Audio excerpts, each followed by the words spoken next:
Marcus earns $85,000 a year. He wakes up at 6 a.m., drives a sensible car, packs his lunch, and never misses a bill payment. His coworkers quietly admire him. His family thinks he has it together. His neighbor, looking over the fence, assumes Marcus is the responsible one, the financially solid one, the one who will retire comfortably. But Marcus has a secret that even he doesn't fully understand. Every time a promotion opens up that pays $120,000, something inside him finds a reason to hesitate. When a side project starts generating real income, he suddenly gets busy. When he makes more than usual one quarter, he somehow spends the extra $50,000 without being able to explain where it went. He doesn't gamble, he doesn't have an addiction, he shows up every single day. And yet, Marcus cannot break through. On the other side of the city, Jordan started with less, fewer advantages, more obstacles, the same 24 hours. But Jordan asked a different question. Not, can I afford this, but will this pay me back? Jordan hired a coach when it felt financially reckless. Jordan bought assets when everyone around him bought liabilities. Jordan rewrote the sentences in his head that had been planted there by someone else decades before he was old enough to understand what money even was. By the time both men were in their mid-50s, the gap between them wasn't explained by intelligence, it wasn't explained by luck. It was explained by one thing: the psychology running silently underneath every financial decision either of them had ever made. The single greatest skill that separates broke people from wealthy people is not intelligence or luck. It is mastering the psychology of money. And the 6 beliefs examined in this video are the exact invisible walls keeping millions of people exactly where they are. Here is the uncomfortable truth that most financial advice completely ignores. Your bank account is not primarily a math problem. It is a psychology problem. The numbers are downstream of the beliefs, and the beliefs were written into your subconscious before you were old enough to question them. The research on this is clear. Financial psychologists have identified 4 types of money scripts that predict financial behavior, and those scripts are formed in childhood, before a person is even conscious enough to understand what money is. That means the decisions you're making as an adult, what job you take, how much you charge, how guilty you feel spending a certain amount, are being filtered through a program someone else installed. This video breaks down 6 limiting beliefs that keep people financially stuck: the money script, the wealth ceiling, the assets versus liabilities confusion, the scarcity mindset, loss aversion, and the time trap. Each one is invisible. Each one is dismantleable, and understanding all 6 is the foundation of building real, lasting wealth. Start with what the research actually says, because this is not theory. Financial psychologists have documented 4 distinct money scripts that govern financial behavior, and every single one of them is formed in childhood, before conscious understanding of money even exists. The first script, money avoidance. Money avoiders believe that money is bad and that they do not deserve it. They will sabotage their own success. They disproportionately gravitate toward helping professions with low pay, and they feel genuine guilt about wanting more. If the phrases "rich people are greedy" or "money is the root of all evil" lived in your childhood home, that script is very likely operating in the background of every financial decision you make today. The guilt is not accidental. It was installed, and it runs continuously. The second script, money worship. Money worshippers believe money will solve all problems and deliver happiness. They chase it obsessively, yet never feel like they have enough. The threshold keeps moving. First it is $1 million, then $10 million, then $100 million, and happiness stays perpetually one number away. They hoard, they sacrifice relationships, they prioritize work over everything and everyone. The finish line is always relocating because the belief attached to the money that this amount will finally be enough is the problem, not the amount itself. The third script, money status. People running a money status script tie their self-worth directly to their net worth. They overspend to maintain appearances. They hide their finances, sometimes even from spouses, when reality does not match the image they want to project. They feel anxious when people around them are wealthier. Research shows this script is directly linked to lower well-being and increased unhappiness. The mechanism is simple. When your sense of security is constructed entirely from comparison, there is always someone wealthier nearby to destabilize it. The comparison never ends, the anxiety never resolves, the spending never stops. The fourth script, money vigilance. Chronic savers who live below their means but experience constant anxiety about financial security. They feel unsafe even when the numbers objectively say otherwise. They are secretive about money, even in close relationships. Even substantial accumulated wealth does not silence the internal alarm. The vigilant person is not careless. They are, in many ways, careful to a fault. But the anxiety that drives the carefulness is also the anxiety that prevents them from ever feeling financially free, regardless of what the account balance actually reads. And then there's the wealth ceiling, a finding so precise it functions like a thermostat. Research shows that your self-concept acts as a financial thermostat. If you see yourself as someone who earns $100,000, you will unconsciously maintain that level and not pursue anything above it.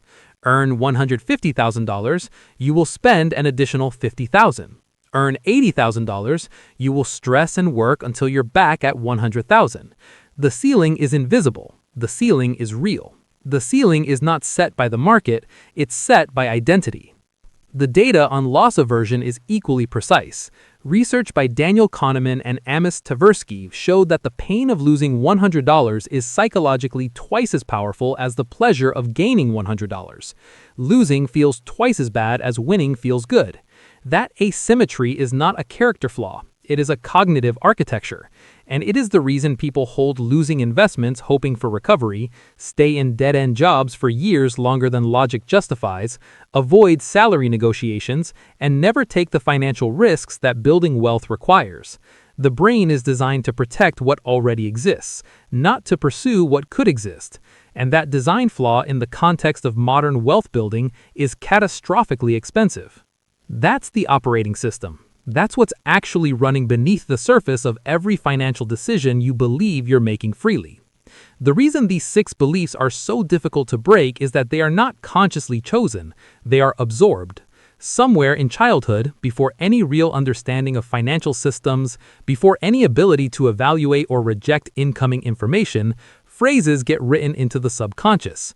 Money doesn't grow on trees, be grateful for what you have, rich people are greedy. These are not lessons. They are other people's thoughts that were taken on as fact, accepted without examination, and buried so deeply they begin to feel like personal convictions.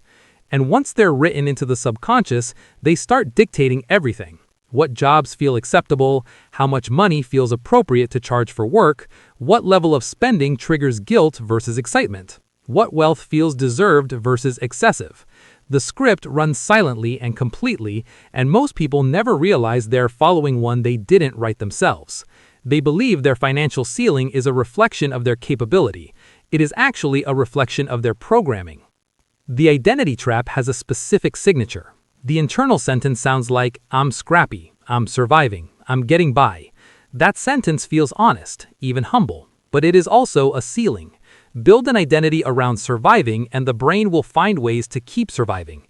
Every opportunity to break out will encounter unconscious resistance, because breaking out would mean the identity is wrong, and the brain will protect the identity before it protects the bank account. The scarcity mindset deepens the damage in a way that is neurologically measurable. When resources are perceived as scarce, even resources like money, which are not finite, cognitive bandwidth physically shrinks. The ability to plan long-term deteriorates. Decision quality drops. Every opportunity begins to register as a threat rather than a possibility, because the scarcity brain is running a 1,000-year-old survival calculation in a modern economic environment. There was a time when someone else having all the berries genuinely meant your family might not survive.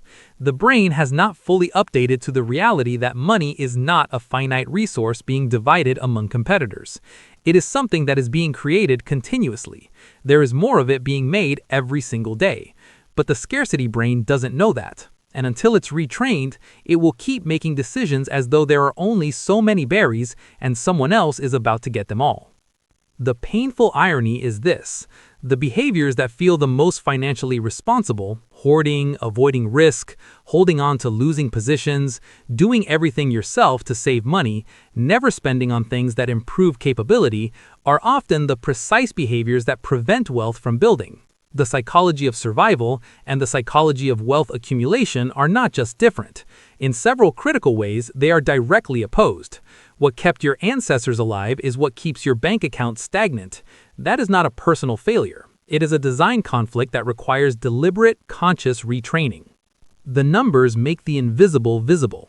Consider two scenarios built on the same income, the same starting point, and two completely different internal operating systems. A person earning $100,000 carries a financial identity that matches that number. When income climbs to $150,000, an additional $50,000 exits through lifestyle expansion, not through investment, not through asset acquisition, but through spending designed unconsciously to return the felt sense of normalcy. The ceiling is maintained not through a single dramatic choice, but through dozens of small ones. When income briefly drops to $80,000, stress dominates until it climbs back. The thermostat enforces the set point. Over a 20-year horizon, this person does not build, they orbit. Now, consider the time trap. A person earning $100 per hour has a clear mathematical threshold. Any task completed personally that is worth less than $100 per hour is not saving money, it is losing money. 2 hours spent cleaning a house instead of hiring someone for $50 does not produce a $50 saving. It produces a $150 loss. 2 hours at $100 minus the $50 not paid. That is the arithmetic. Wealthy people understand this and buy time instead. They hire assistants, meal prep services, and housekeepers, not out of laziness, but because redirecting those hours toward $1,000 per hour work compounds dramatically over time. The hourly rate calculation is precise and available to anyone. Annual income divided by 2,000 work hours produces the number. Once that number is known, every task can be evaluated against it. Tasks worth less than that number, delegated. Tasks worth more than that number, protected. That filter, applied consistently, is the structural difference between trading hours for dollars and building leverage. Then there is the $40,000 coaching decision. When monthly revenue was $50,000, a coach was hired at $40,000 per month. The scarcity brain ran the familiar calculation. This is almost everything coming in. This is reckless. What if the money stops? The abundance brain ran a different calculation. Revenue has gone from $10,000 per month to $30,000 per month to $40,000 per month. The trajectory is clear, and this skill accelerates it further. The coach was hired. The company scaled. The company was eventually sold for tens of millions of dollars. The $40,000 monthly investment was not an expense, it was the highest returning asset purchased that year. Same dollars, different questions, completely different outcomes. Marcus enters the workforce with capability, discipline, and a deep unconscious money script built from years of hearing that rich people are greedy, that wanting more is selfish, and that security means holding tight to what you have. His financial identity crystallizes around $85,000. He knows, logically, that he could make more, but every time the opportunity presents itself, something interferes. When a raise brings income above that threshold, the extra gets absorbed into competition fees, upgraded expenses, and choices that feel justifiable in the moment, but keep him precisely where his internal thermostat expects him to be. Marcus evaluates every purchase with one question: can I afford this? His last 10 purchases are all liabilities. They take money out of his pocket and return nothing. His car loses value immediately. The house he lives in carries mortgage payments, property taxes, insurance, and repair costs without generating income. He does his own cleaning, his own administrative tasks, his own everything, because spending money to free up time feels wasteful when you're trying to save. He stays in a job 2 years longer than he should because leaving feels like losing. His $100 loss registers twice as painfully as any $100 gain feels good, so his risk threshold stays permanently underground. At 62, Marcus has worked hard his entire life and has very little to show for it. Not because he lacked effort, not because he lacked intelligence, but because his psychology was running a program installed before he could evaluate whether it served him, and he never stopped to question it. Jordan starts with the same income and less runway, but Jordan reads that assets put money in his pocket and liabilities take money out, a distinction laid out plainly by Robert Kiyosaki in Rich Dad, Poor Dad, one of the first books Jordan ever read on money. Jordan starts filtering every purchase through that single question. Is this an asset or a liability? Rental property? Asset. Generates monthly income. A course that teaches a skill? Asset. Pays back through increased earning. A designer item with no income-generating function? Liability, regardless of how it looks. Equipment for the business that helps generate revenue? Asset. Equipment that sits unused? Liability. Even money sitting in a bank account without being deployed into anything that creates returns? A liability, quietly deteriorating over time. Jordan also identifies his money script. He writes down the phrases he heard growing up, traces them back to the people who said them, and recognizes they are not universal truths. They're other people's thoughts he absorbed as a child. He writes a replacement. Money is a tool that lets me create freedom and help more people. He writes that down, associates something positive with it. Read it until the emotional response to it shifts, until it no longer feels foreign but accurate. That shift in the internal narrative is where the external results begin to change. Next, write the sentence, "I'm the kind of person who," and finish it honestly. Whatever the current financial identity is, write it down without judgment. Then draw a line down the center of the paper. On the other side, write, "I'm the kind of person who builds and manages wealth with ease." You don't need to feel like that person yet. You don't need to act like them immediately. The only requirement is to write it and not be repulsed by the words. Every time a financial decision comes up, pull out that paper. The self-concept expands through repetition, through constantly feeding the brain a new sentence about who you are becoming. Income follows the self-concept. That's not motivational poster philosophy, that's the thermostat mechanism working in reverse, this time in your favor. Then audit the last 10 purchases. Next to each one, write either asset or liability, and be honest. An asset puts money in your pocket. A liability takes money out. That's the entire framework. Before the next purchase, ask one question. Does this pay me back or does it cost me? That single filter applied consistently is what changes the direction of wealth accumulation over time. Not one dramatic shift, dozens of small ones, compounding across years. Every time the thought, "I can't afford this," surfaces, replace it immediately with, "How could I afford this?" That pivot from protection to creation is the difference between the scarcity brain and the abundance brain. The moment the question changes from, "How do I protect what I have?" to, "How do I create more of what I have?" the quality of financial thinking elevates entirely. The survival mechanism that lives in all human brains doesn't disappear, but it can be overruled, consciously, one reframe at a time.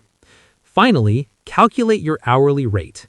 Annual income divided by 2,000 work hours. That number is your threshold.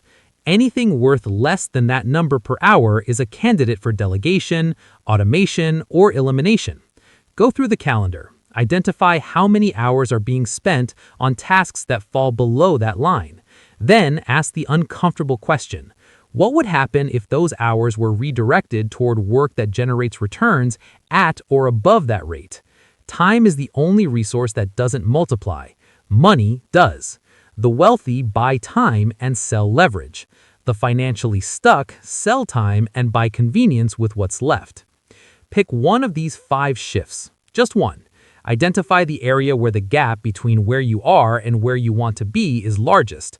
Start practicing that shift, not all at once, not perfectly, but consistently. because the compounding that builds wealth is not only financial, it's cognitive.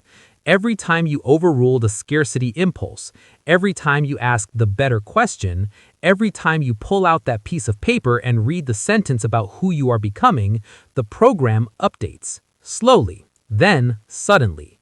Most people will recognize themselves in Marcus, feel the discomfort of that recognition, and go back to doing exactly what they've always done.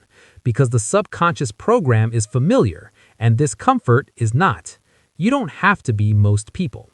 The program was written before you were conscious enough to choose it. You are conscious now. That means the rewrite is entirely yours.